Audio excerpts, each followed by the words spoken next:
বাংলাদেশ সাংবাদিক ক্লাবের পক্ষ থেকে সংবর্ধনা অনুষ্ঠান অনুষ্ঠিত হয়েছে। স্টাফ রিপোর্টার মোহাম্মদ শাহাদাত হোসেন জানান, গোপালগঞ্জ জেলার মুকসুদপুর উপজেলার জলিলপাড় দক্ষিণাঞ্চলের বাংলাদেশ সাংবাদিক ক্লাবের হলরুমে সাংবাদিক প্রভাষক মোহাম্মদ শাহাদাত হোসেনের সঞ্চালনায়, সাংবাদিক মাহমুদ মিনার দিক নির্দেশনায়, সাংবাদিক মেরাজ শেখের সভাপতিত্বে সংবর্ধনা অনুষ্ঠান অনুষ্ঠিত হয়।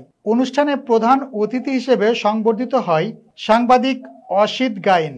অনুষ্ঠানে বিশেষ অতিথি হিসেবে বক্তব্য রাখেন মুকসুদপুর প্রেস ক্লাবের সভাপতি সাংবাদিক সিরু মিয়া, মুকসুদপুর প্রেস ক্লাবের সাধারণ সম্পাদক কাজী ওইদুল ইসলাম, মুকসুদপুর বিএনপির সাবেক সাংগঠনিক সম্পাদক নিজামুদ্দিন লিটন, মুকসুদপুর উপজেলা বিএনপির সাবেক দপ্তর সম্পাদক কায়ুম শরীফ, ননিক্ষীর ইউনিয়ন বিএনপির সভাপতি আব্দুল সামাদ সর্দার, জলিলপাড় ইউনিয়ন জামাত ইসলামের আমির শুকুর আলী চোকদার, জলিলপাড় ইউনিয়ন বিএনপির সাবেক সাধারণ সম্পাদক আলী আসগর মিয়া।